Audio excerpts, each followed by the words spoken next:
아무튼 뭐 어떻게 공부하느냐에 따라서 굉장히 또 성적이 잘 오를 수 있습니다.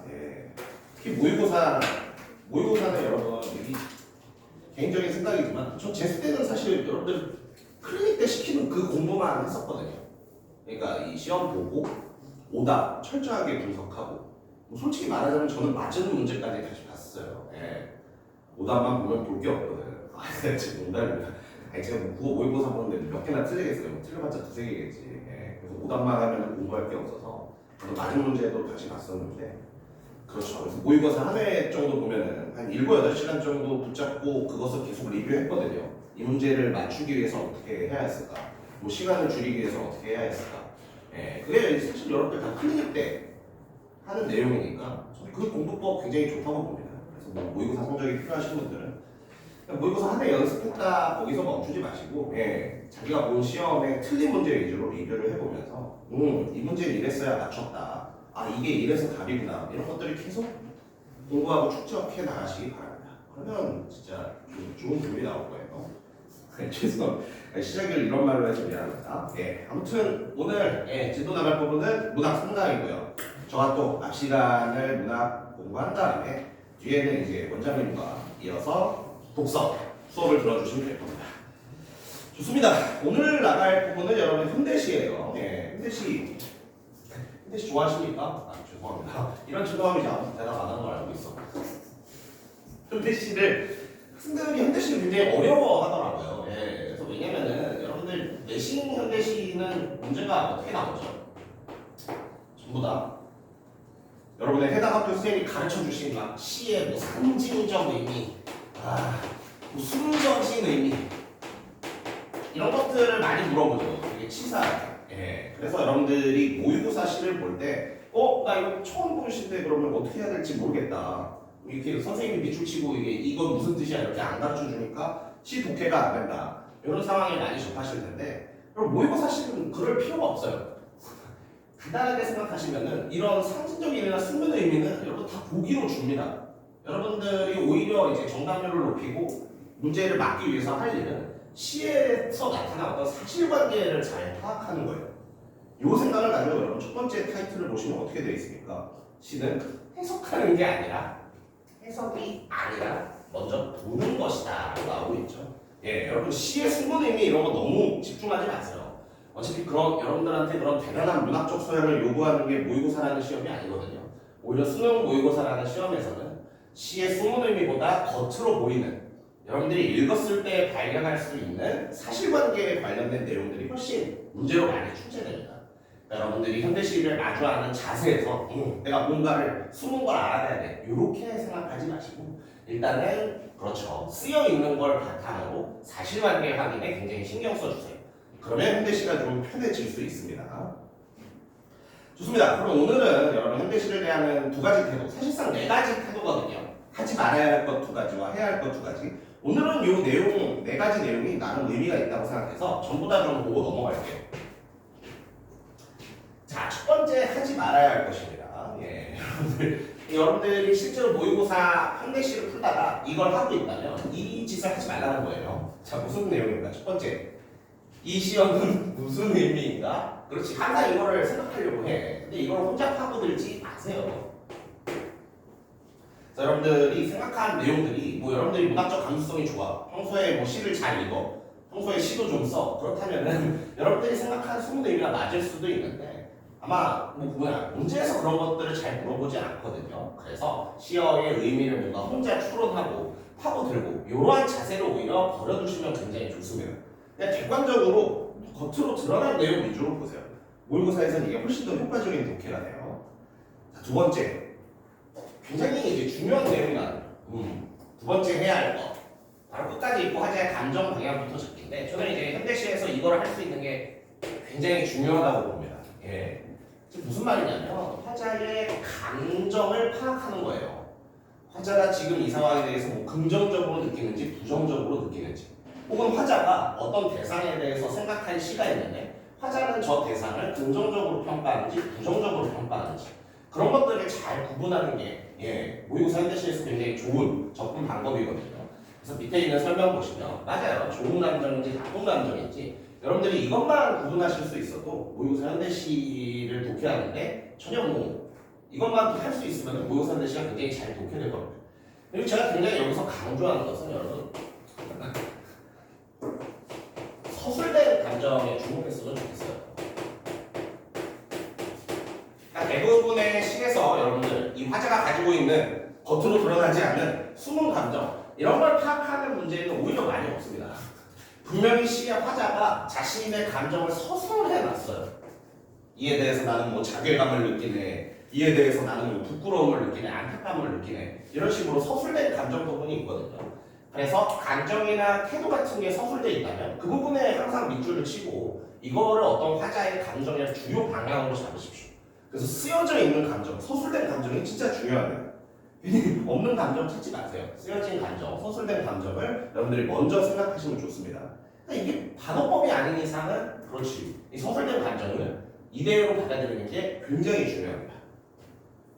자, 그럼 다음 하지 말아야 할 것 한번 보겠습니다. 예, 이것도 뭐 요즘 은근히 중요하죠. 배경 지식으로 시를 채워넣지 마십시오. 예, 요거는 대표적인 예시를 들어주면은 여러분들 그래 시인 그냥 바로 대표적인 예시로 시작해볼게요. 윤동주 시인을 예시로 들고 싶은데 여러분 만약에 모의고사에서 윤동주 시인을 만났어요. 그러면 여러분들 뭐가 생각나요? 그렇지, 성찰, 반성, 부끄러움, 뭐 저항 이런 거 생각할 거잖아요. 근데 최신의 뭐 3학년 모의고사는 아니었지만 1학년 모의고사인지 2학년 모의고사인지 제가 좀 헷갈리는데 윤동주 시인이 쓴 사랑에 대한 시가 나왔어요. 그렇죠? 윤동주 시 이 사람 사랑했을 거 아니에요. 예, 죄송합니다. 이 사람도 사랑했을 거 아니에요. 그래서 뭐 순이야 너는 뭐 앞으로 도망쳐라 나는 뒤로 도망칠게. 그래서 우리의 사랑을 지키자. 이런 시가 나왔었거든요.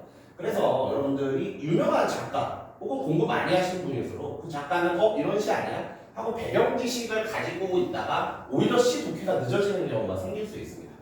그러니까 어떻게 보면 좀 순수하게 시를 읽는 연습을 하세요. 예, 그래서 개인적인 생각으로 앞으로도 뭐 윤동주 시가 나온다면 예, 우리가 뻔히 아는 성찰, 반성, 부끄러움, 저항의 시보다는 분명히 윤동주가 썼던 다른 어떤 감정적인 시가 나오는 상황이 많을 겁니다. 그래서 요 예시로 시는 그렇게 배경 지식을 써서 읽지 않아도 되는구나 이런 것들을 생각해 주시면 좋을 것 같고요.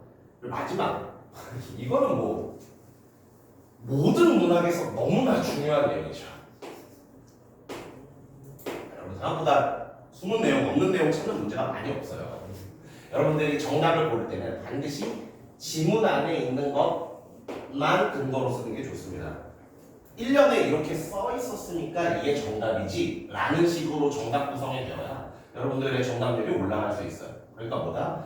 내가 알기로는 즉 내 머릿속에서 만든 답이 아니라 여기에 이렇게 써 있으니까 이게 정답이지 지문 안에 있는 걸 근거로 삼는 지문 안에 있는 걸 근거로 삼아서 선지 검증을 하는 연습을 하신다면 굉장히 좋을 겁니다.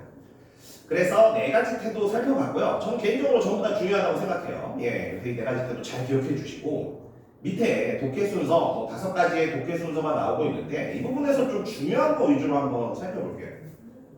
개인적으로 굉장히 중요하다고 생각하는 건 바로 이 1번이거든요. 예. 그러니까 여러분 이제 본문이 아니라 본문의 위와 아래에 있는 내용에 좀 집중하자라는 거예요. 그래서 첫 번째로 여러분들이 집중할 내용은 제목입니다. 그렇죠. 이 시라는 장르는 굉장히 좀 예술에 가까운 장르이기 때문에 작가들도 제목을 지으면서 굉장히 고민을 하거든요. 그래서 이 제목이 시 전체의 어떤 핵심적인 이야기를 하는 경우가 굉장히 많아요. 예를 들어서 여러분 말이죠. 시 제목이 아스팔트야. 근데 시가 말을 거는 방식으로 쓰여 있어요. 그래서 뭐 너는 사람들의 발걸음을 묵묵히 견뎌내고 있구나. 여기서 말하면 너가 누가겠어? 아스팔트가 되겠죠. 왜? 제목이 아스팔트였습니다. 그러니까 여러분 시를 독해하는 데 있어서 생각보다 제목이 굉장히 중요한 정보가 되는 경우가 많거든요. 그래서 항상 좀 제목을 읽는 연습 이런 걸 해보셔도 좋습니다. 추가로 내 시도 중요하신 분들은 외부 질문에 모르는 시 나오잖아요. 그때도 이제 제목부터 보는 게 굉장히 중요한 방법이 될 수 있습니다. 아무튼 모르는 시, 여러분들 처음 보는 시가 나올 때는 제목이 굉장히 중요한 정보가 되는 경우가 많다. 요거 잘 기억해 주시고요. 그리고 각주, 이것도 진짜 요거는 별은 안 치겠지만 굉장히 중요한 게 거꾸로 생각해봐요. 여러분 각주를 왜 줬겠어요? 각주로 용어 설명 같은 걸 줄 때가 많거든요. 왜 용어를 설명해 줄까? 중요해서 그치. 근데 이 용어 모르면 문제를 못 풀 거야 라는 생각으로 준 설명들이에요. 그래서 이거 예시를 그래 세븐데이즈 다 푸셨지? 죄송해요. 이번 주 세븐데이즈예요. 고전 스피를 나왔는데 뭐 나왔어요? 죄송합니다. 그렇지. 내가 오늘 이번 주에 푼 모의고사에 무슨 질문 나왔는지 다 기억하는 게 이상한 사람일 수 있죠. 그거 기억 안 합니까? 관찰사가 지방 돌아보는데 음식 대접 받고, 그렇죠. 음식 대접을 받는데 거기에 꽃장식을 이렇게 받는 그 내용 나왔었잖아요. 여러분 그 내용에 각주 용어 설명 뭐 달려 있는지 기억나요? 이것은 순찰하는 행위이다. 이것은 음식을 대접받는 행위이다. 이것은 꽃장식을 받았다는 이야기이다. 이걸 모르면 작품 파악이 안 되는 용어들만 전부 다 설명을 줬어요. 거꾸로 생각해 보세요. 왜 이 용어에 대한 설명을 줬을까? 용어 설명 안 주는 게 난이도 높이는 길이잖아요. 근데 거꾸로 생각해 보면 이 작품을 읽을 때 이 용어는 알아야 여러분들이 문제를 풀 수 있다는 생각을 한 거예요. 그렇기 때문에 오히려 용어를 줬다, 용어에 대한 해설을 줬다 하면은 이 용어가 굉장히 중요한 용어가 될 가능성이 있습니다. 그러니까 뭐라고요, 여러분? 시 본문뿐 아니라 본문의 밑에 있는 정보들이 되지. 제목이나 각주 같은 배경 정보들도 굉장히 신경 써서 한번 읽어주시기 바랍니다. 저거를 챙기는 게 은근히 좀 좋을 수 있어요. 그리고 2번 끊지 말고 한 번에 읽는다. 미안해요. 저는 자주 끊어서 읽어서 저 별로 공감을 못해서 패스. 3번 가볼게요. 이것도 아까 한 얘기죠. 하자의 감정 방향과 대상을 파악한다. 이것도 아까 이런 시간에 한 얘기라서 굉장히 좀 중요한 이야기지만 같은 얘기니까 반복하지 않을게요. 그리고 4번은 이건 여러분 할 수 있으면 좋다. 할 수 있으면 좋아요. 왜냐면 저도 사실상 시간제로 풀 때는 못 하거든요. 그러니까 이게 4번이 여러분 무슨 말이냐면 여러분 수능 모의고사에서 시 몇 편 나오는지 아십니까? 4개. 고전시까지 세셨군요. 현대시만 한정하겠습니다. 현대시 2개 나옵니다. 그렇죠. 그러면은 여러분 좋은 문제일수록 이 2개를 엮은 이유를 항상 물어봐요. 그러니까 이 싸구려 모의고사냐, 미안해요. 그냥 사설 모의고사 교육청에서는 그냥 아무 이유 없이 2개를 묶어놓은 경우도 있는데 이제 평가원, 수능쯤 되는 좋은 시험에서는 왜 이 2개를 묶었을까 하는 식으로 묻는 문제가 자주 출제되거든요. 그래서 여러분들이 시가 가작품, 나작품 2개가 나오는데 읽으면서 이게 이래서 2개를 같이 묶었겠네. 이런 공통점이나 차이점이 있어서 이 2개를 묶었겠네 하고 생각을 하신다면 굉장히 좋을 수가 있어요. 근데 뭐 솔직히 저는 이런 것까지 생각하면서 읽진 않고 저는 문제에서 물어보면 그때 생각하는 편인데 그래서 이게 할 수 있으면 좋다라는 설명을 드리는 겁니다. 미리 해놓으면 좋죠. 근데 저는 안 되더라고요. 저는 뭐 각각의 한 작품 한 작품을 좀 충실히 읽는 편이라 미리 어떤 두 작품의 공통점 차이점을 구해놓지는 않는데 아무튼 이 4번은 여러분 할 수 있으면 좋습니다. 왜냐? 시는 2편이 나오기 때문이죠. 이거 잘 기억해 주시고요. 5번은 이제 너무 지겹죠?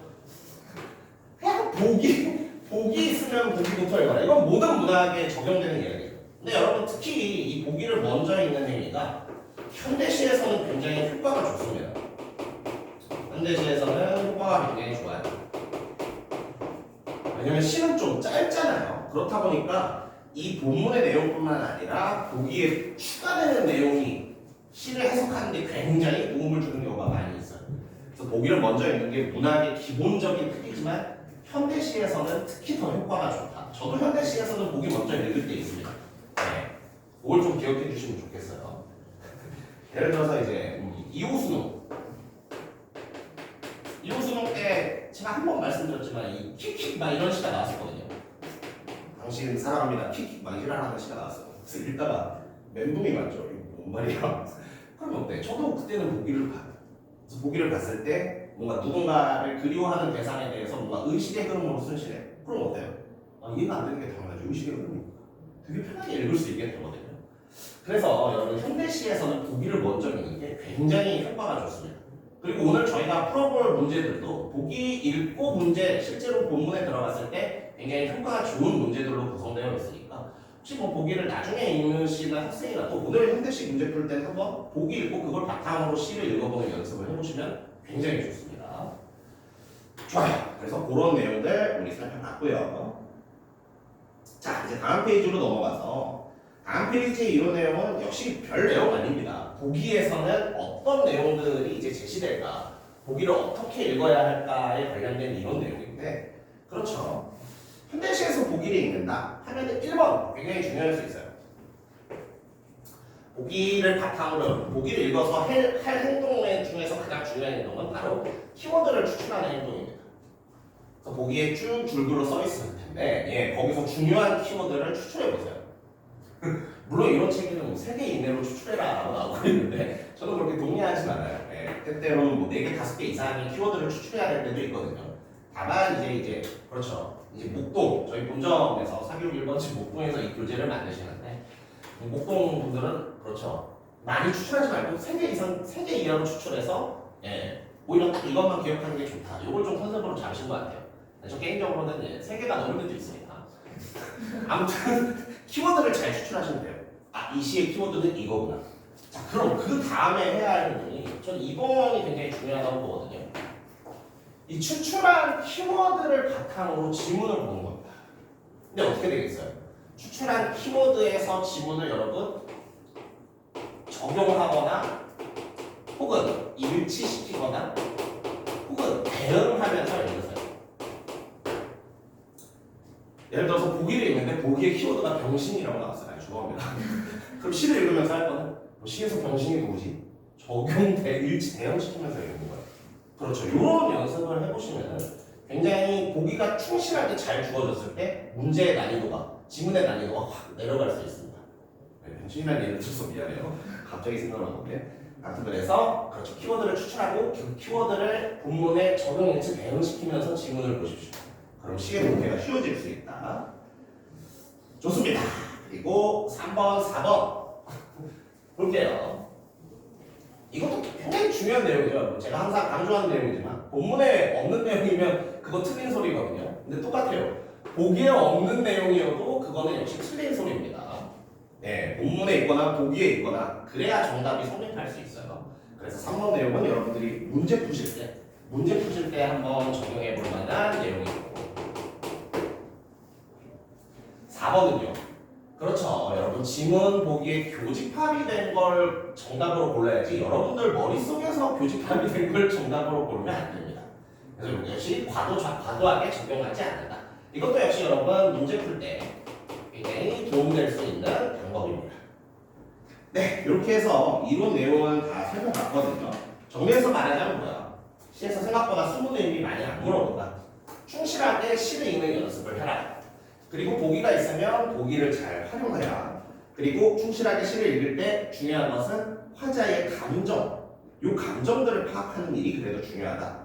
요걸 이제 정리해서 말씀드리면서 바로 실전 문제 한번 가보도록 합시다. 굉장히 재밌는 문제들이 준비되어 있거든요. 첫 번째 22학년도 육모 평가원 모의고사죠.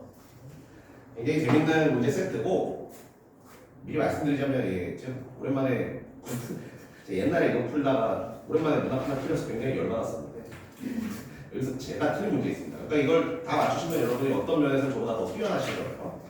좋습니다. 지문이 2개밖에 없고 둘 다 짧거든요. 그리고 문제도 3개밖에 없어서 이거는 시간을 좀 타이트하게 잡아볼게요. 아까는 7분 줬는데 6분까지 한번 잡아보십니다. 너무 그런가? 6분 1에서 3번 문제 지금 한번 풀어보십시오.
5분 정도만 지나고 있고요.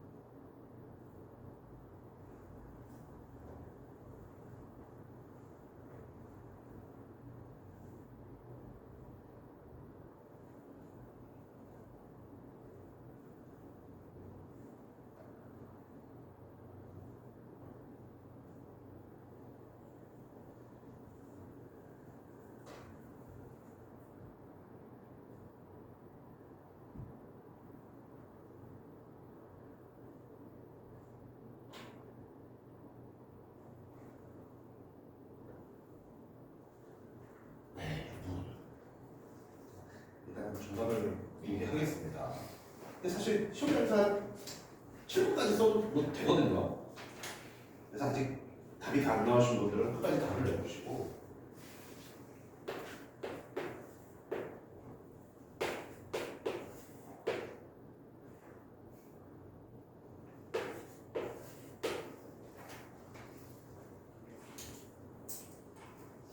네, 좋습니다.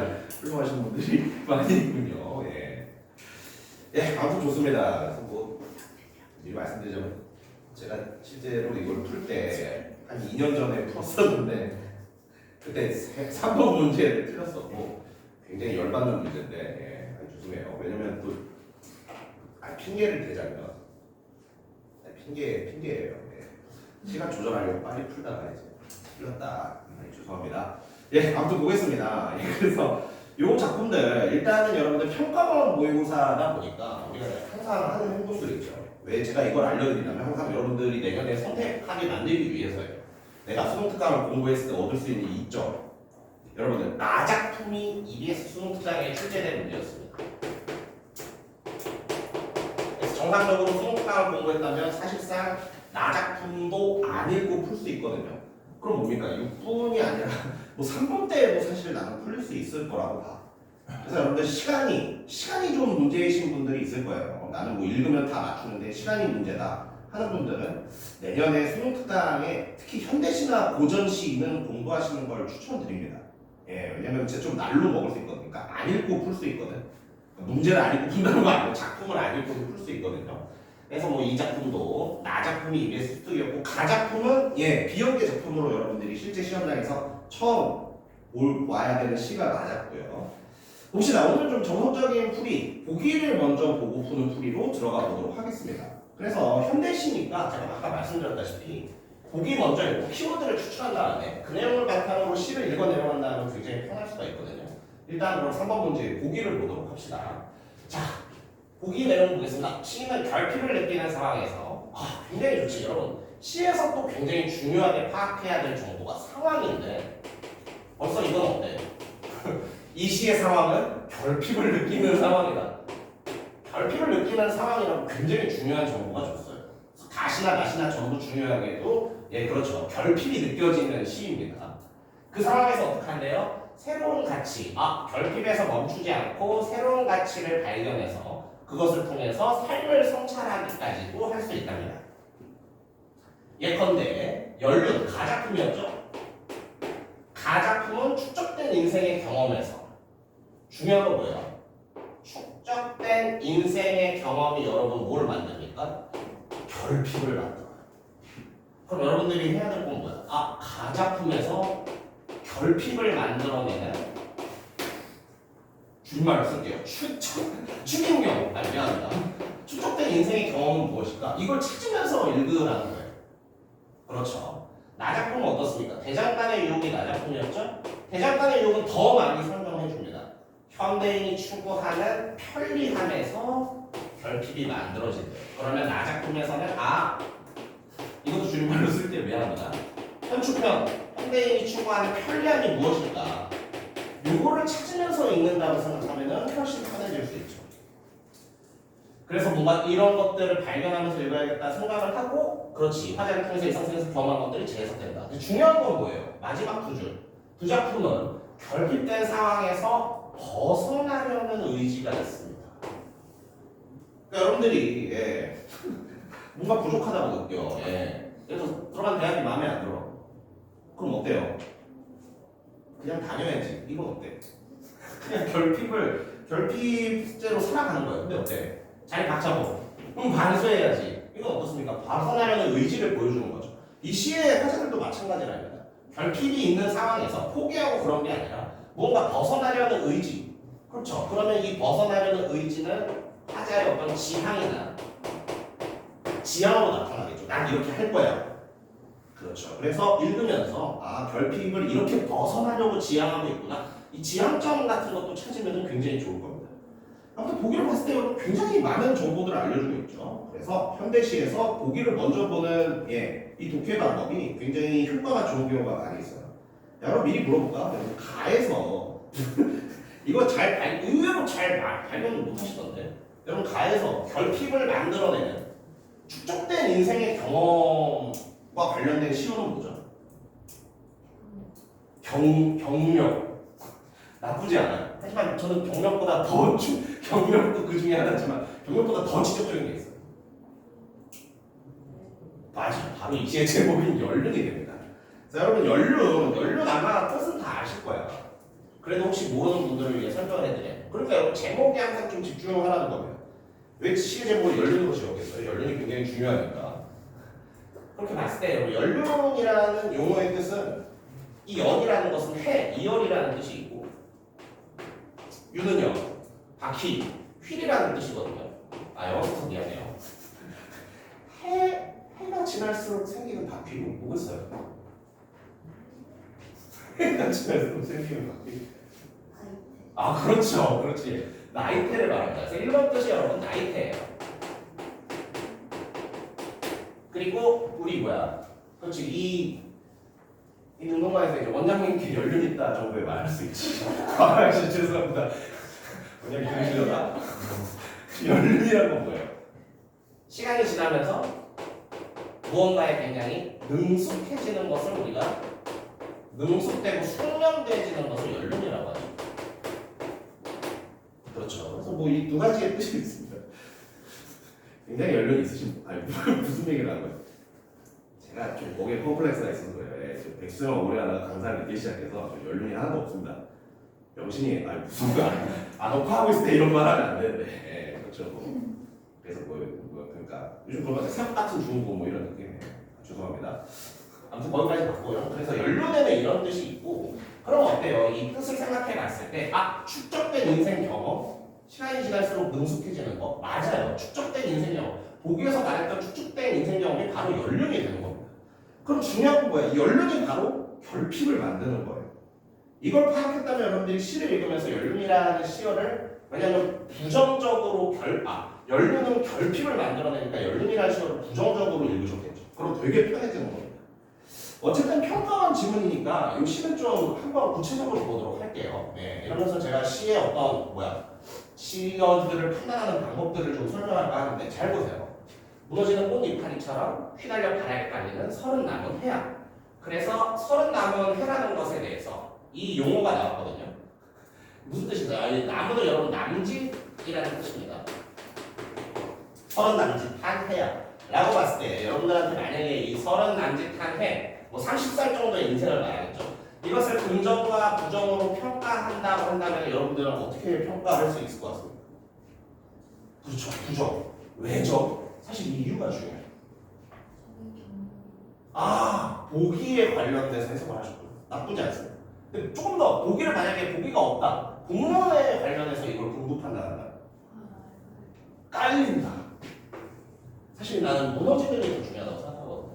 그래서 어때요? 서른 남짓한 해를 어떻게 수식하고 있죠? 무너지고 깔리는 것이라고 수식하고 있어. 그러니까 당연히 지금까지 내가 살아온 30년의 해는 부정적이겠구만. 이런 판단이 가능해진 겁니다. 그래서 여러분 어떤 시어의 이거 굉장히 중요한 시어의 의미 판단을 할 때 모의고사에서 이걸 굉장히 중시해줬으면 좋겠어요. 시어 자체로 의미 판단을 하기보다는 시열을 수식하거나 서술을 하거나 시열에 붙은 조사 이거를 바탕으로 판단해야 정확한 경우가 많습니다. 서른 남짓한 해는 어떻게 긍정 부정을 판단하는가? 무너지고 깔린다고 했으니까 좀 부정적이겠네 이렇게 판단하는 게 정확하다고. 오케이. 갑자기 생각나 이런데 이거 하면은 그럴 것 같나? 일단 말씀드릴게요. 여러분 혹시 이 해를 써니라고 읽으신 분은 없나요? 이어가 아니라 써니라고 읽으신 분은 없죠? 이게 뭐야? 이게 시어를 그냥 시어로만 보는 거야. 이게 써니라고 읽지 말아야 되는 이유는 뭐예요? 서른이 수식하고 있잖아. 30이 붙는 해니까 이거는 써니 아니라 이어로 읽어야 돼. 왜 갑자기 생각나냐면 아니 갑자기 슬프러서 내가 고등학교 때 갑자기 생각났어요. 여러분들 수행평가 비슷한 걸 했었거든요. 그래서 그 선생님이 기영도시였는데 시 한 편을 한번 분석해오라라는 분석하고 해석하라라는 수행평가를 내준 적이 있었어요. 그때 그 시의 첫 구절이 이렇게 써있었거든요. 시의 첫 구절이 사랑을 읽고 나는 스네 이게 첫 구절이었거든요. 여러분들 아쉽지도 않으셨지만 저 고등학교 때 도티랑 같은 반이었는데 도티 그 자식이 이 스네를 어떻게 해석하지 않습니까? 비터로 해석했어요. 쓴맛 뭐예요? 사랑을 잃었으니까 쓴맛이 난다. 그런 것만 연습해도 되는 게 바로 수시대표의 맹점 같은 겁니다. 죄송합니다. 진짜 죄송해요. 나는 스네, 나는 스네니까 이게 주체가 돼야 되니까 나는 스네니까 당연히 이건 라이트가 돼야죠. 아니 농담이었는데 통하지 않았네요. 예. 그런 애가 이제 그렇죠. 그런 애 사람 무시한 게 맞는 게 수시 제도가 수시 제도를 제가 좋아하지 않습니다. 농담이에요. 이거 그러니까 여러분 그냥 잠깐 지나가는 얘기였고요. 젠장 이 영상을 지워야겠다. 예. 아무튼 여러분 이렇게 해서 시어에 대한 의미 판단을 할 때는 시어 자체에 주목하기보다도 그 시어를 수식하고 서술하는 말, 수식어나 서술어나 조사를 잘 보시기 바랍니다. 오케이, 그럼 계속해서 이어로 가볼게요. 잘 보세요. 구름같이 피려 던 과거죠. 뜻은 날로 굳었대요. 그럼 잘 봐. 과거의 날은 뜻을 피려고 했어. 근데 지금 그 뜻은 어떻게 된 거죠? 굳어버렸어. 그러니까 이 둘은 자연스럽게 대비가 되는 거죠. 그렇죠. 그래서 굳은 게 꼭 부정적인 의미만은 아닐 수 있지 않나요? 뭔가 굳어진다는 건 좋을 수도 있잖아요. 예, 그렇게 보실 수도 있는데 그거는 역시 이 시어 자체만 본 거예요. 피려고 했던 과거의 뜻이 있었는데 그것이 굳어졌다니까 피다와 굳어지다 부드럽다와 굳어지다는 반대되니까 이거를 대비로 잡고 지금 굳어있는 연륜은 부정적으로 보시는 게 아주 좋습니다.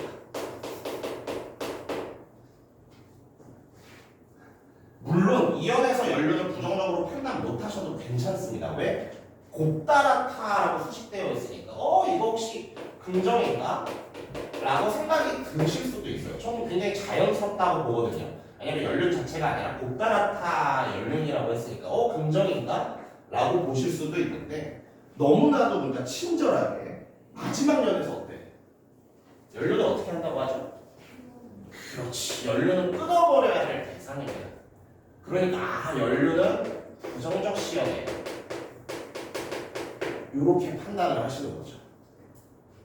보기에 의한 판단을 하셔도 좋습니다. 보기에서 축적된 인생 경험은 결핍을 만드는 부정적인 거라고 했으니까 그 보기를 바탕으로 해석하셔도 되고 저는 근데 그렇죠. 주변에 수식하는 말이나 스스로로 시어의 의미를 잡는 걸 좋아해서 그렇게 볼 수 있습니다. 좋아요. 그래서 이연에서는 여러분 연륜을 긍정적으로 볼지 부정적으로 볼지 고민할 수 있다. 곱다랗기 때문에. 하지만 오연에서 연륜이 부정적인 것이었네. 이것을 파악하는 게 굉장히 좋습니다. 자 그럼 봐요. 3년이죠. 갈매기처럼 꼬리를 떨면서 사놓긴 바다에 내려왔는데 섬으로 가자. 중요하죠. 가자. 여러분 보통 시에서 뭐뭐 가자라고 한다면 이 가자고 하는 장소는 굉장히 지향하거나 이상적인 장소로 가자라고 할 수 있어요. 그렇지 않습니까? 대부분. 윤동주시에서 또 다른 고향, 울면서 또 다른 고향에 가자. 그러니까 지금 가자를 썼는데 아직 뭔가 부정적인 느낌을 못 받는데. 그래서 어디를 가자라고 한다면은 그것은 지향이나 이상점으로 가자는 거니까. 그러면은 이 화자가 생각하는 지향하고 이상적인 곳은 섬이 되겠지. 섬으로 가자고 했습니다. 그래서 섬은 긍정적인 시각이면서 이것이 뭔가 말했었죠. 이 보기에 중요한 부정적인 상황은 결핍이에요. 결핍을 해결할 수 있는 공간이겠구나. 그게 이상적이니까. 이렇게 이제 머릿속에 장착되시죠. 좋습니다. 그래서 다음 면으로 한번 가볼게요. 섬으로 가자. 빛이 삑 하늘 아래 피는 곳은 맑다. 무너질 적에는 눈빛 파도에 적시울 것이다. 그래서 이 부분에 여러분 자연스럽게 섬으로 가자고 했으니까 이거 섬의 부연 설명이 이루어지고 있구나. 이렇게 보시면 자연스럽죠. 섬에는 어때요? 빛이 픽 하늘도 있고 맑은 꽃도 있어요. 근데 어때? 전부 다 수식이 빛이 픽 하늘. 맑은 꽃이니까 섬, 긍정적인 공간이었으니까 이 시어들도 전부 다 긍정적인 시어가 될 수 있고. 그리고 이제 이거는 사실 저도 독해할 때는 신경 안 쓴 부분인데 요것도 그냥 하고 넘어갈게. 너무 좀 과한 것 같지만 무너질 적. 그러면 시 앞에서 무너진다는 내용 한번 나왔었거든요. 어디 나왔어요? 그렇지, 1년에 나왔어요. 근데 여러분 혹시 이걸 발견하셨을까? 1년의 무너짐과 지금 4년의 무너짐에 혹시 차이점이 느껴지시나요? 1년의 무너짐은 어땠지? 무너지면 바람에 깔리는 거야. 2년의 무너지면 무너져도 파도가 적셔주는 거죠. 그래서 여러분 이 무너진다는 게 1년의 상황과 똑같이 실시됐지만 사실상 의미는 굉장히 대비되고 있다. 이것도 체크해 주시면 굉장히 좋지. 그러니까 이게 더 긍정적인 느낌이 나는 거야. 1년에 무너지는 것은 바람에 깔리는데 이 긍정적인 섬에서 무너지는 것은 파도가 적셔주거든요. 그렇죠. 그래서 1년과 대비되는 어떤 섬의 속성, 그렇지, 그 결핍을 해결할 수 있는 섬의 부연설명, 섬에 있는 것들의 속성이 나오고 있습니다. 자, 그럼 진짜 마지막입니다. 예. 자, 보세요. 초래한 경력을 육지에 말한다. 이 집 판단이 쉽죠. 그러면 경력은 보기에 의해서나 수식어에 의해서나 부정적인 시어가 됩니다. 주름 잡히는 연륜마저 끊어버리고, 이건 아까 했었죠? 연륜은 우리가 끊어야 할 대상입니다. 그리고 경력과 연륜은 거의 유사한 뜻으로 쓰일 수 있죠. 다만 어때? 나 또한 불꽃처럼 열렬히 살리라. 불꽃의 그런 속성은 뭐예요? 열렬하다. 그렇지, 열정이 있는 것이 불꽃의 속성이에요. 아까 말했듯이 이것이 결핍을 이겨내 보기에서 뭐라고 했었죠? 새로운 가치가 되는 거죠.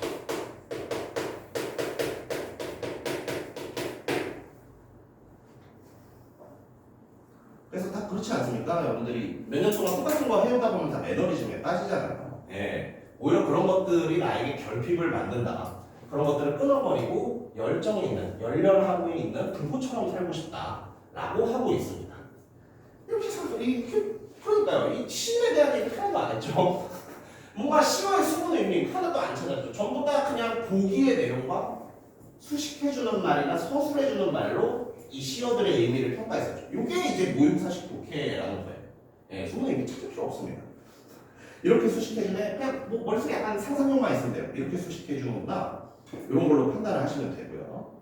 자, 그럼 다시 바꿔. 날씨는 조금 더 빠르게 볼게요. 예, 다시 한 번 정도는 이렇게 좀 시를 다 보면서 시험 판단해보는 연습. 실제 뭐 시험장에서 수준을 연습을 해봤고, 나시에서 우리가 찾아야 본 거였죠.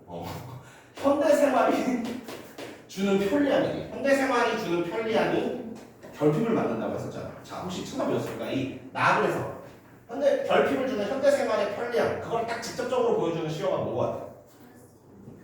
이겁니다. 이게 바로 보기에서 말했던 현대사회의 편리함입니다. 보기에서 뭐라고 그랬죠? 예, 결핍. 느껴질 때 거기에 이제 좌절하는 게 아니라 새로운 가치를 찾아서 뭔가 뛰어나가는 의지를 보여준다고 했어요. 그 자연스럽게 여러분 나는 당장 버스에서 뛰어내리고 싶다고 어때? 이것은 지향한다라는 말이에요. 버스에서 뛰어내린다는 거 탈출이잖아요. 즉 뭐야? 탈출을 지향하는 겁니다. 내가 현대사회의 편리함, 즉 나에게 결핍을 주는 상황이 딱 느껴졌을 때 나는 탈출을 지향합니다. 어디에서? 버스에서. 그럼 버스는 다소 부정적인 공간이 될 수 있겠죠.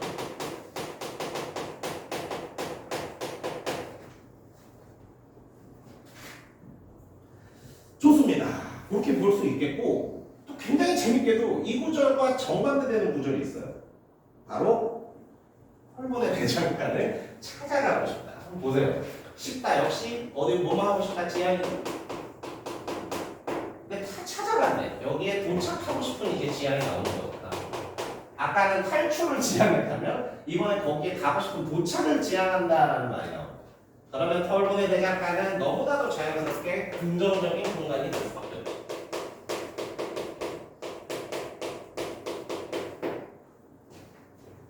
그렇죠. 이렇게 읽으시면 되는 겁니다. 그럼 그 밑에 설명은 뭐가 되겠어요?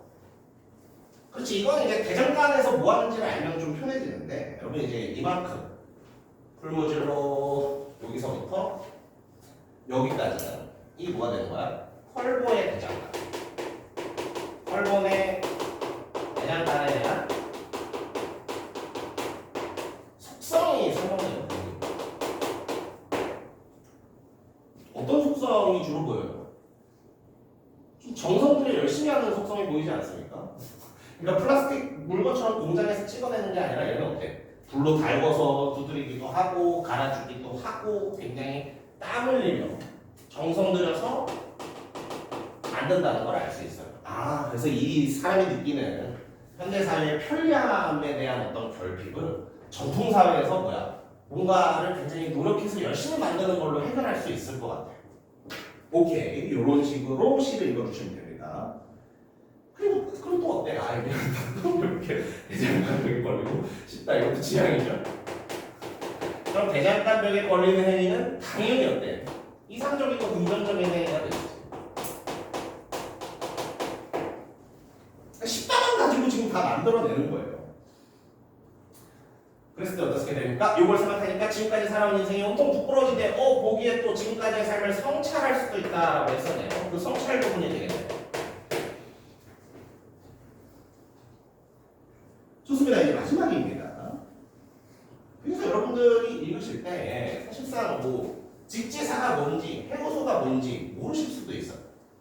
중요한 건 어떻습니까?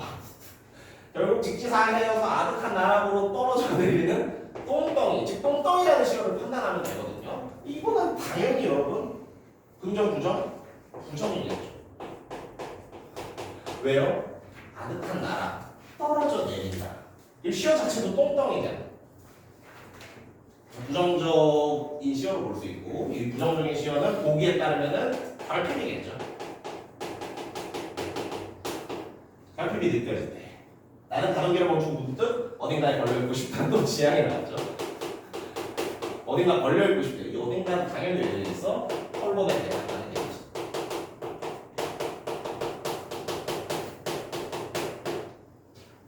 네, 뭐 배경지식 보고 그냥 하나도 안 썼습니다. 단지 보기에 있는 내용과 서술어, 수식어를 관련으로 이 시어들의 의미를 평가해보는 이 정도만 해도 여러분 모의고사 문제 다 맞출 수 있어요.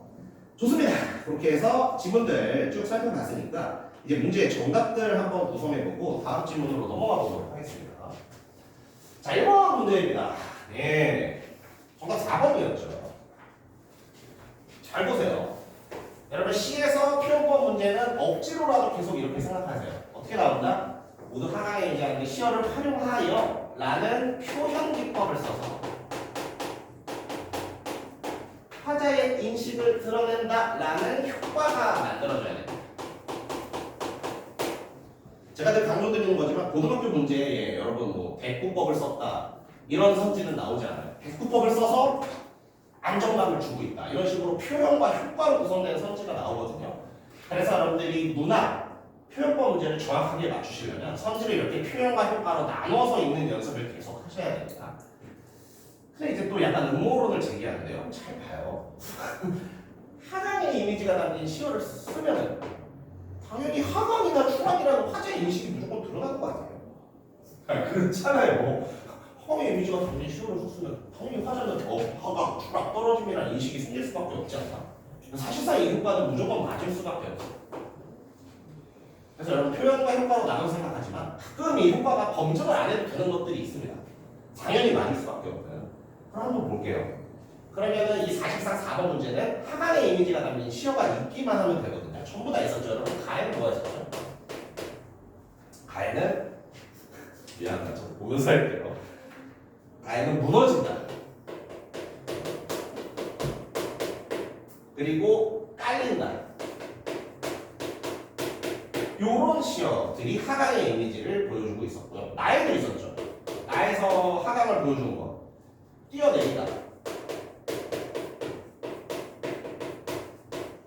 뛰어내리고 싶다. 그리고 그 똥덩이 얘기 나올 때 떨어져 내리다.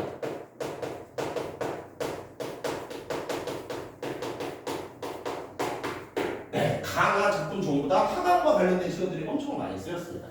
이 부분에서 당연스럽게 화자가 뭔가 추락하고 떨어지는 이미지, 인식이 드러날 수밖에 없어요. 그래서 4번 선지는 맞는 선지가 되고요. 오케이, 2번 문제로 넘어가 봅시다. 가와 나의 시어에 대한 이유로 적절하지 않은 것을 물어보고 있죠. 정답 5번이었습니다. 네, 한번 볼까요? 가에서 또 하는 우리가 검증해야 될 건 뭐야? 긍정적인 존재와 화자가 동질성이 느껴지면 됩니다. 여러분 그럼 또한이 있는 구절에서 긍정적으로 보이는 존재 발견하셨을 때요. 이게 바로 불꽃이었죠. 불꽃과 화자의 동질성 느껴집니까? 나 불꽃처럼 살고 싶어. 화자가 불꽃을 닮아가고 싶어 했다. 닮아가고 싶다라고 다짐하고 있으니까 동질성이 있다고 볼 수 있습니다. 그래서 앞에까지는 맞거든요. 여러분 나를 잘 보세요. 나에서 마구가 쓰이는 부분은 부정적으로 취급되는 대상과 화자 간의 차별성이 부각돼야 돼요. 한번 봅시다. 마구가 쓰이는 부분 한 번만 볼게요. 자 보세요. 한꺼번에 싸게 사서 마구 쓰다가 망가지면 내다 버리는 플라스틱 물건처럼 느껴질 때 사실 이거 주어가 없거든요. 누가라고 한번 살펴보면 여러분 뭐가 자연스럽죠? 그렇지. 네. 그러면 어때? 마구 쓰다가 내다 버리는 것처럼 내가 느껴질 때 나는 버스에서 뛰어내리고 싶다가 될 수 있거든요. 그러니까 어때요? 이거는 오히려 부정적인 상황과 화자가 차별되는 게 아니라 화자가 부정적인 대상으로 취급되는 거죠. 차별성이 아니라 여기서 오히려 동질성을 말할 수 있죠. 그래서 5번이 정답이었습니다. 자 그럼 이제 문제의 문제. 저는 아직도 이게 좀 화가 나는데 죄송해요. 나 이 대강사였으면 나 아니에요. 내가 진짜 만약에 큰 강사였으면 정식으로 항의를 했을 것 같은데 아무튼 좋습니다. 제가 틀렸다고 지금 근데 그런 건 아니고요. 일단 3번 문제 정답을 한번 구성해 보도록 할게요. 예, 정답은 여러분 의외로 이렇게 생각하면 되게 간단하거든요. 정답 2번이잖아요. 잘 보세요. 불꽃이 긍정적인 이미지로 표현한 것은 불꽃 긍정적인 이미지로 표현됐었죠. 뭐라고 표현됐었지? 불꽃은 열렬히 산다. 열정이 있다. 이런 식으로 표현했었잖아. 잘 봐. 주름 잡히는 연륜에 결핍되어 있는 생선. 이만큼이거든요. 그럼 주름 잡히는 연륜에 결핍되어 있는 건 뭐지? 내가 시간이 지날수록 쌓아온 나의 수면. 주름 잡히는 연륜에 결핍되어 있는 건 뭐지? 이게 열정 아닐까요? 그러니까 불꽃, 열렬히 사는 불꽃으로 끊어버리고 싶대잖아. 그럼 여러분 이 선지는 뭐가 돼요? 열정으로 열정을 끊겠다라는 선지가 돼요. 이게 맞잖아요. 열정으로 열정 없는 것을 끊어내야 되는 거 아니에요? 그렇죠. 근데 이 선지는 사실상 뭐야? 열정으로 열정을 끊어버리겠다라는 이상한 선지가 돼요. 그러니까 이게 사실상 어떻게 보면 이중 부정이 된 거예요. 주름 잡히는 연륜에 부족한 건 뭐야? 열정이요. 그래서 열정이 없는 것을 열정으로 끊어야 되는데 열정이 없는 것에 없는 것을 열정으로 끊겠다니까 틀린 거라고. 미안하다. 아무튼 그래서 이게 사실상 열정으로 열정을 끊겠다는 이상한 성질가 돼서 X가 됩니다. 맞으려면 어떻게 돼? 이렇게 지우면 맞을 수도 있지. 불꽃을 긍정적인 이미지로 표현한 것은 주름 잡히는 연륜을 끊을 수 있는 수단. 이러면 맞을 수도 있어. 주름 잡히는 연륜에 결핍되어 있는 것을 끊을 수 있는 수단이기 때문에 이것은 틀렸습니다. 그래서 2번이 정답이고요. 네. 이거는 오답률 높았으니까 오답 써는 거 한번 할게요. 5번 쓰신 거 없습니까? 28.4%가 5번을 썼었거든요. 저도 5번을 썼었고요. 네, 열받네. 그래서 이건 좀 변명같이, 이거는 이제 출제자의 생각을 보여드릴게요. 잘 보세요. 일단 나부터 볼게요. 나는 무조건 맞는 거예요. 나에서 버스를 벗어나고 싶은 공간으로 표현한 것은 버스가 화자가 느끼는 결핍의 공간으로 재해석한 것이다. 나는 문제가 없어. 근데 가를 저는 좀 태클을 걸고 싶거든요. 잘 보세요. 가만히 읽어볼게요. 가에서 육지를 지나갈 시간을 말하는 공간으로 설정을 했지. 그러면 육지가 어때? 육지는 화자가 결핍을 느끼는 공간이다. 이 제 기분이 나쁜 거. 이게 여러분 출제 의도를 한번 알려드릴게요. 여러분 결핍을 해결할 수 있는 이상적 장소 기억나나요? 섬이었죠. 그럼 섬과 대비되는 장소로 육지를 말하는 거예요. 결핍을 느끼는 육지에서 결핍을 해결할 수 있는 섬으로 갔고 그럼 어때? 내 그 결핍은 육지로 전부 다 가둬버리고 싶다라는 얘기를 한 거예요. 근데 제가 열받은 부분은 뭐냐면 저도 실제로 이렇게 생각해서 풀었거든요. 이거 섬의 육지라고 할 수 있잖아요. 섬이 개 크다고 생각해봐요. 실제로 섬이 개 크면 섬이 육지라고 말할 수 있지 않아요? 억지! 섬인데 여기 섬으로 구성된 나라도 있습니다. 아프리카에 좀 나라 영국도 섬이잖아. 섬이 남의 육지를 섬의 육지로 이뤘어. 그러면은 그건 결핍을 해결하도록 하는 공간이지 결핍을 느끼는 공간이 아닐 것 같은데 해서 나는 이거 5번을 답을 썼었거든요. 미안합니다. 핑계에 대해서 미안해요. 근데 출제자의 의도는 맞아요. 이게 뭐야? 섬이 이제 뭐랄까? 결핍을 해결하는 어떤 이상적인 공간이라면 육지는 이전에 있던 공간, 즉 결핍을 느꼈던 공간이라고 보는 이게 너무 주관적 아닌가? 이렇게 해서 아무튼 5번은 맞습니다. 네, 미안합니다. 제가 왜 5번을 썼는지 핑계를 해서 미안해요. 섬도 개크면 육지. 패스 지나가겠습니다. 네, 아무튼 그래서 평가원 문제 한번 살펴봤고, 다음 질문 세트로 한번 넘어가 보죠. 다음에 여러분 복습할 똑같은 질문 세트가 있고, 다음 질문 세트는 좀 틀려도 됩니다. 이거 교육청 모의고사거든요. 여러분 교육청 모의고사를 무시하는 게 아니라, 그렇죠. 여러분이 앞에 문제를 잘 맞추셨다면, 요거는 좀 쉬엄쉬엄 푸셔도 된다. 쉬엄쉬엄은 아니고 열심히 푸셔야죠. 자, 요것도 여러분 지문이 2개고, 문제는 이제 4개이기 때문에 요거를 딱 한번 7분 드려보겠습니다. 평균적인 시간 7분 드릴 테니까 1에서 4번 문제 한번 지금 풀어보십시오.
문학한 지문은 이제 7분, 8분 정도 잡는데, 그럼 만약에 뭐 4분, 5분에 끝냈다라고 한다면 그만큼 독서나 다른 문학 지문에서 더 쓸 시간이 생기는 거죠. 그래서 시험 운영에서 시간을 항상 저는 시간 관리를 항상 지문별로 좀 했어요. 네. 이 지문에서 몇 분 오버했다. 다음부터 좀 빨리 읽는 거지. 이 지문에서 몇 분 아꼈다. 그러면 어려울 것 같은 거에서 조금 더 신중하게 푸는 거. 사람이 피라 그렇습니다. 죄송합니다. 제이라서 이제 시험 들어가기 전에 뭔가 거대한 계획을 세우고 들어가기보다는 굉장히 피인 사람이라서 그때 지금 몇 분 지났네. 이제부터 빨리 풀어야지. 약간 이렇게 푸는 사람이라. 아무튼 좋습니다. 이제 7분 정도가 됐으니까 일단 정답을 한번 공개해 볼게요.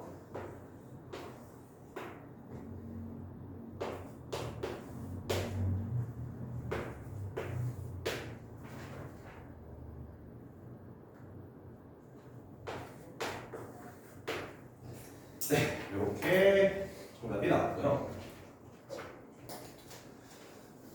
이것도 빠르게 실제 시험장에서 조금 이렇게 독해를 할 수 있을 것이다. 이 느낌으로 좀 더 빠르게 한번 보겠습니다.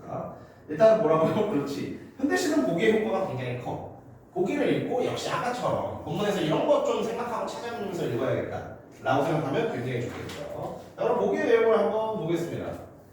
다와 나는 대립관계. 아하, 대립관계가 등장하는 시구나. 근데 그 대립관계를 어떻게 본대요? 이분법적으로 바라보지 않고 순환과 연결의 관계로 파악한다는 거야. 그럼 어떻게 되겠어요? 여러분들 머릿속에서 뭔가 빠르게 그러면 시작과 끝 같은 게 아닐까? 예시를 만들어 보는 것도 좋아요. 어떻죠? 시작과 끝도 대립되는 거지만 이것을 나눠서 생각하지 않고 시작이 있어야 끝도 있고 끝이 있어야 시작이 있지. 이게 바로 순환과 연결의 관계로 본 거 아니겠습니까? 그러니까 가와 나의 이런 식으로 대립되는 무언가가 나오는데 탁 나누는 게 아니라 순환 연결 이런 식으로 파악하겠네 라고 한번 머릿속에서 잡으시면 아주 좋습니다.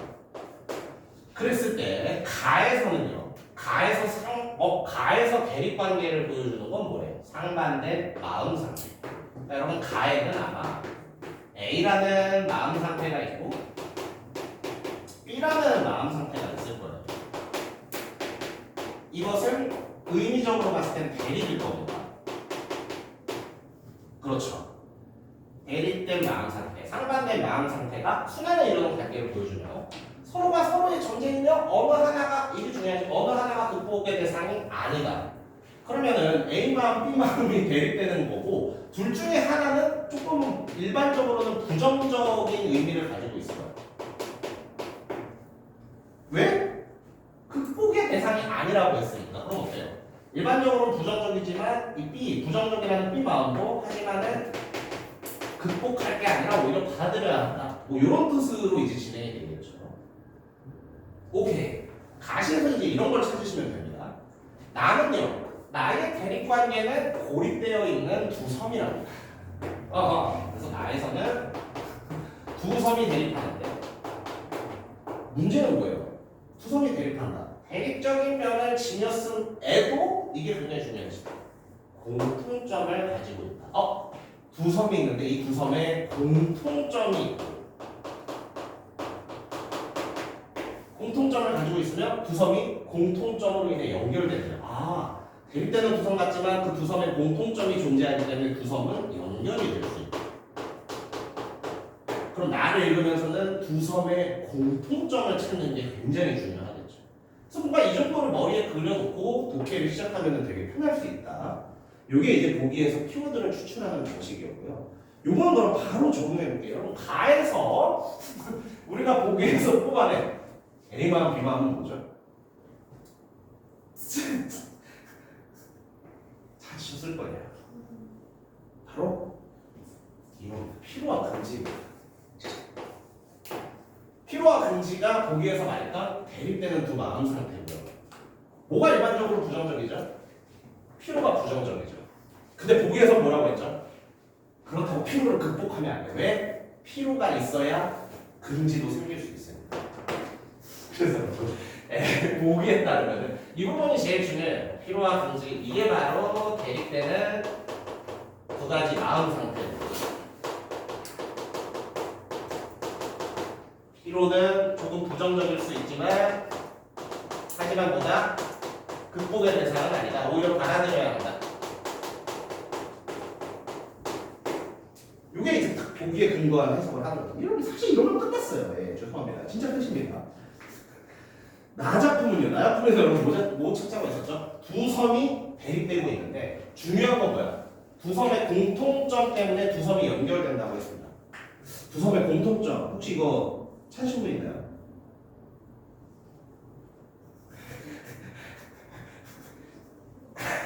잘 봐요. 만나다 이 부분이 아마 연결이겠죠. 그러다 보면 자연스럽게 어때? 한 섬에 눈물이 부리면 한 섬의 눈물은 이 눈물이 바로 두 섬의 공통점이 되겠죠. 그러니까 어떻습니까? 보기대로 해석하면은 두 섬은 대립되지만 눈물이라는 공통점을 가지고 있고 이 눈물 때문에 두 섬이 연결되는구나 이러면 그냥 끝나는 시예요. 이게 이제 보기에서 키워드를 추출하고 그 키워드를 바탕으로 적용하고 일치시키면서 시를 읽는 방법입니다. 이런 거를 잘 하시면은 모의고사에서 되게 큰 도움을 얻을 수 있고 너무 여러분들 너무 이쁘게 의존하지 마세요. 보기가 불친절하게 나오면 어쩔 거죠? 그렇죠. 보기가 불친절하게 나오면 여러분들이 아까 보여드린 것처럼 아까 평가원 지문이라 한번 보여드렸어요. 하나하나 시를 읽으면서 그렇지. 시어의 의미를 조사나 서술어나 수식어로 판단하는 게 굉장히 중요합니다. 좋습니다. 그러면은 문제 정답들 한번 구성을 해보도록 하죠. 1번 문제입니다. 정답은 3번이었죠. 이것도 여러분 이게 항상 정석풀이 보여줄게. 동일한 구절과 반복의 변주를 통해 즉 동일한 구절의 반복과 변주라는 표현 기법이 사용되어야 하고 그것이 뭘 나타내고 있어야죠? 주제의식을 부각하는 효과를 발휘해요.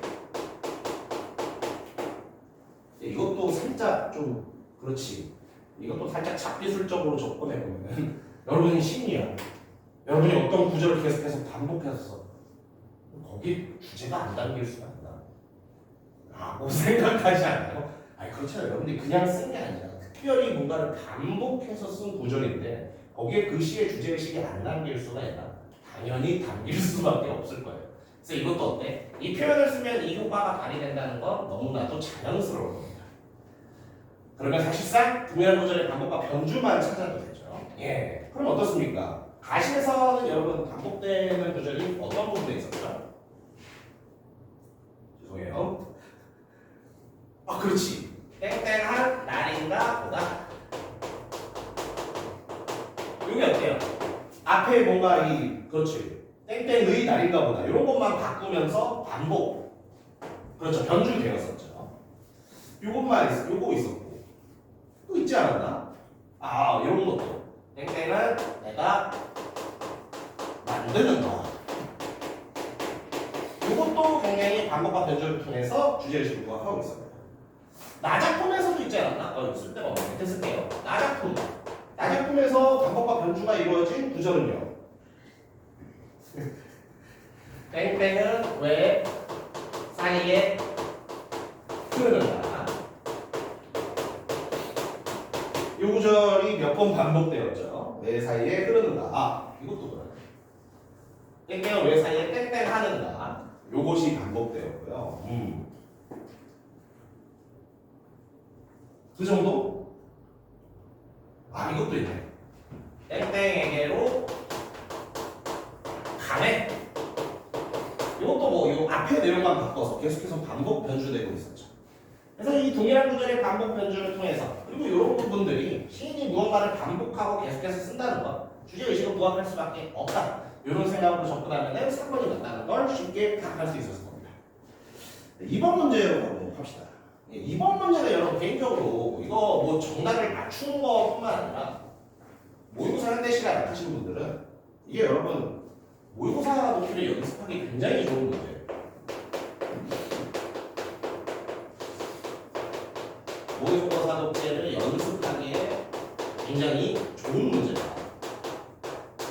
그래서 이거는 여러분들이 정답뿐만 아니라 다른 선지도 그 근거를 시 속에서 본문에서 한번 들어갔으면 좋겠거든요. 일단은 정답 한번 볼게요. 정답은 여러분 2번 문제 정답은 4번이었죠.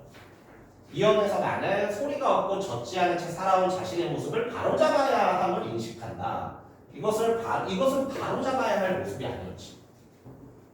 기억납니까? 예, 한 번만 볼게요. 이언 어떻습니까? 이언의 중간부터 한번 읽도록 할게요. 잘 보세요.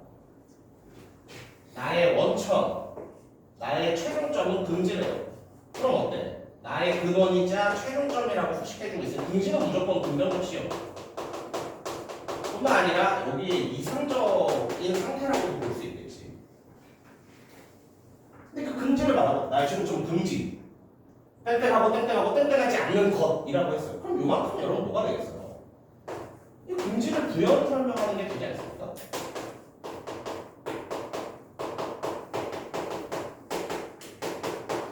그렇지 않아요? 나의 시작이자 목표는 1등급. 내신에선 10%, 모의고사에선 4% 안에 드는 것. 그런 문장으로 바꾸면 이게 긍지를 말하고 긍지에 대해서 부연 설명을 해주는 거겠죠.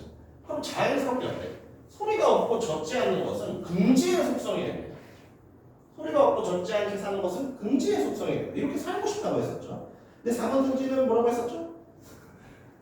이렇게 살아야 하는데 뭐야? 그렇게 살아온 자신의 모습을 바로잡아야 한다. 이게 오히려 이상적인 모습입니다. 네, 그렇게 해서 정답을 낼 수 있고 요거는 하나만 더 해보도록 할까? 여러분 이거는 나머지 문제도 한번 왜 맞다를 꼭 설명해 보셨으면 좋겠어요. 예. 예를 들어서 1번 한번 볼게. 1년에서 나는 순환의 원리를 위해서 사는 자신의 모습이 앞으로도 어떻게 안 변해 라고 생각한다. 이거를 가능하게 하는 시험 수식어나 서술어, 뭐 조사 이런 거 뭐예요? 이걸 맞게 하는 시험을 했어. 그렇지. 영원. 이런 걸 읽을 수 있을 거야.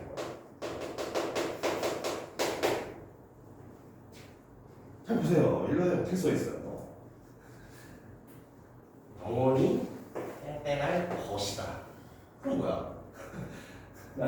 나는 영원히 강의 국어학원에서 도망치지 못할 것이다.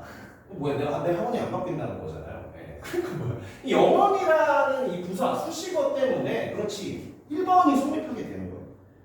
그러니까 이런 연습을 늘 하셨으면 좋겠거든요.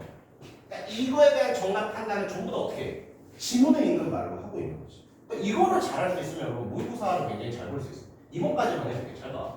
1년에서 나는 긍지를 서론과 안 한다고 관련하여 인식하여 오늘이 지닌 의미를 깨닫는다. 의미를 깨닫는다. 이거를 보여주는 부분, 이거를 근거해서 맞다고 할 수 있는 부분은 어디죠?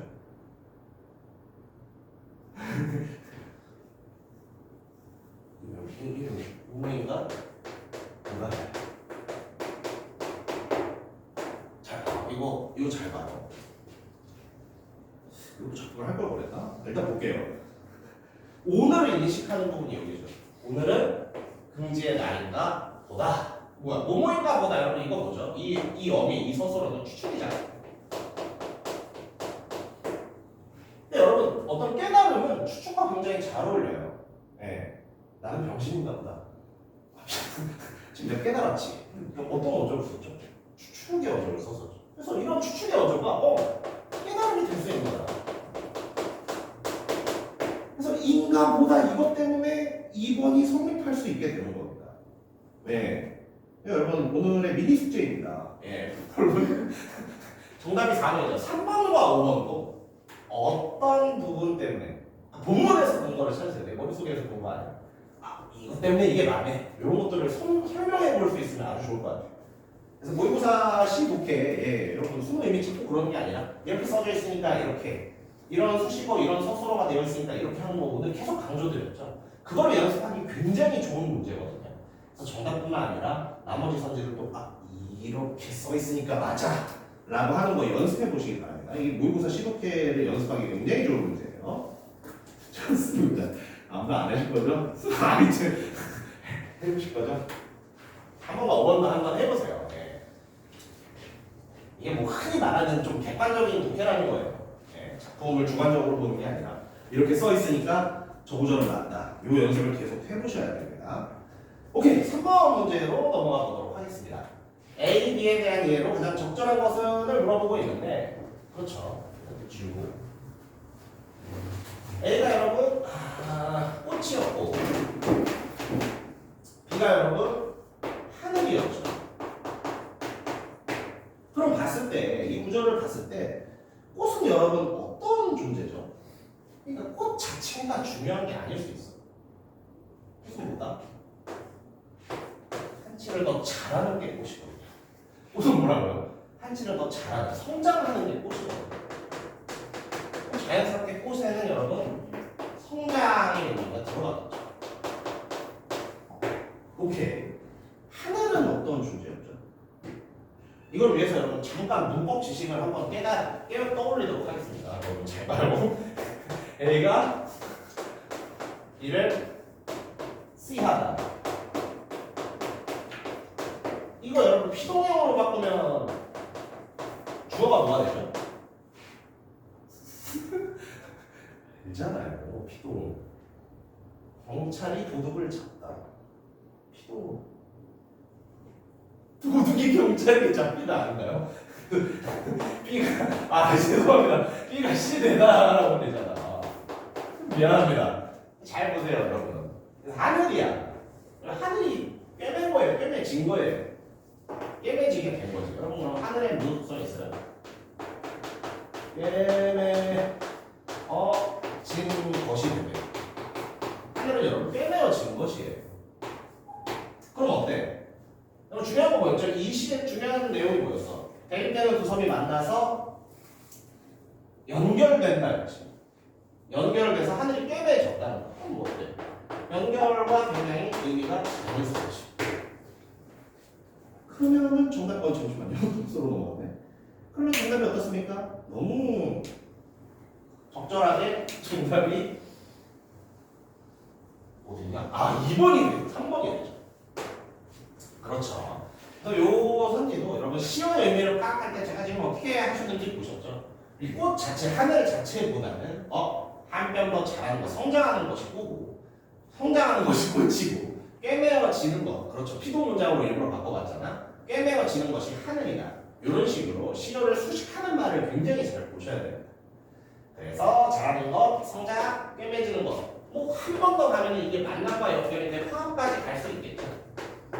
그거에 대한 지장을 내포한다? 전혀 문제가 없는 선지가 됩니다. 좋아요. 이제 마지막 문제입니다. 굉장히 재밌는 문제인데 이거의 오답률이 이제 69.5%잖아요. 그러니까 30%가 맞췄다고 하면은 정답보다 많이 쓴 선지가 하나 있거든요. 3번 쓰신 분 혹시 있습니까? 3번 이거를 40%가 정답으로 이거는 문제가 있다는 거 아니야? 죄송해요. 정답보다도 3번을 많이 써요. 예, 아무튼 그런 문제였고, 저 개인적으로 이거 뭐 오류를 지적하면 지적할 수 있지도 않나라는 생각이 드는데, 교육적 문제인데 지적해봤자 어쩌겠어요? 교육적 문제를 무시하는 게 아니라, 아무튼 그렇습니다. 그랬을 때, 여러분 정답과 그러면은 오답률이 가장 높았던 3번 선지 정도 설명드리면서 좀 오늘 마무리해보도록 하겠습니다. 자, 정답은 5번이었죠. 잘 보세요. 불과 제가 빛나는 것은 대립적인 면을 지닌 두 섬을 연결되게 만든 공통점에 해당하겠고, 여러분 보기의 내용 기억나십니까? 보기에서 어땠어요? 두 섬의 공통점이 섬을 연결을 시킨다고 했었죠. 그럼 여러분 잘 봐. 이 5번 선지가 맞다면 빛나는 게 공통점이라고 했잖아요. 그러니까 어때? 빛남이라는 공통점이 있기 때문에 섬이 연결되는 나중에 후가 발생하는 거 같아요. 논리적 구조로 이게 맞지 않습니까? 그렇지. 공통점이 두 섬을 연결한다고 했으니까 빛나기 때문에 연결된 겁니다. 5번이 맞다면 이래야 할 거예요. 이게 잘못됐습니다. 본문을 한번 볼까요? 본문에서 어때? 잘 보세요. 불과 제가 좀 높여서 볼게요. 불과 제가 만나서 빛나고 있대요. 그러니까 어때? 만나, 빛나. 이 만남을 연결이라고 부르죠. 본문에서 뭐다? 만나서 빛나고 있대요. 근데 얘가 선이야. 연결이 선이야. 빛남이 후야. 이게 맞다라는 거예요. 예. 그래서 이거 자주 나온다고 했었죠. 논리적으로 봤을 때 선호관계.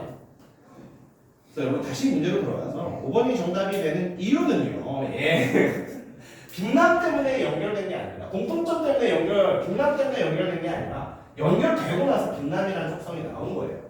그래서 요거 빛남이 연결을 만든 게 아니라 연결이 되고 나서 빛남이 있습니다.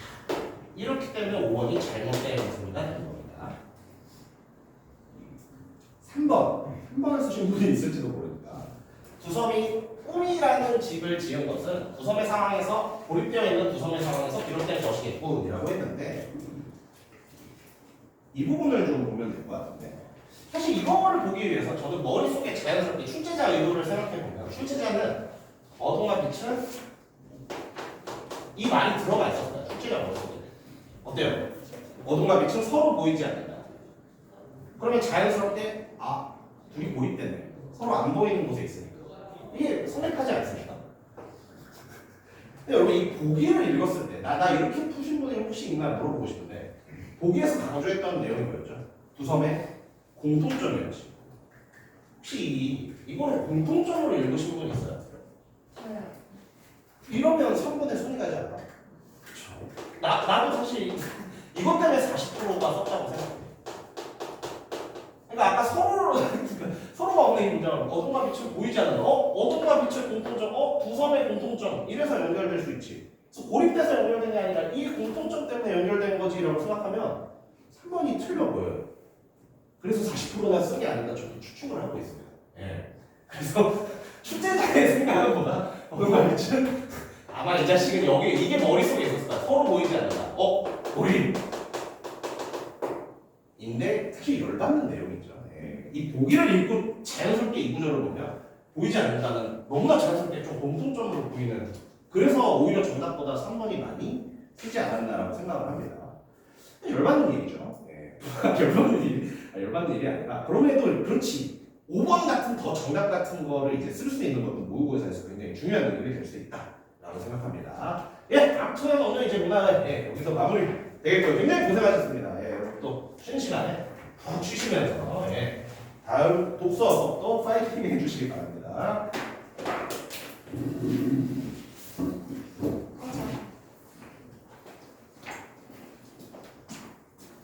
너무 추워요. 그렇습니까? 죄송합니다.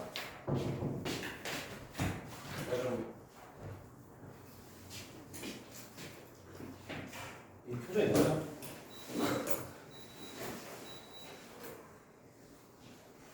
나 잠깐 꺼드릴게요. 네.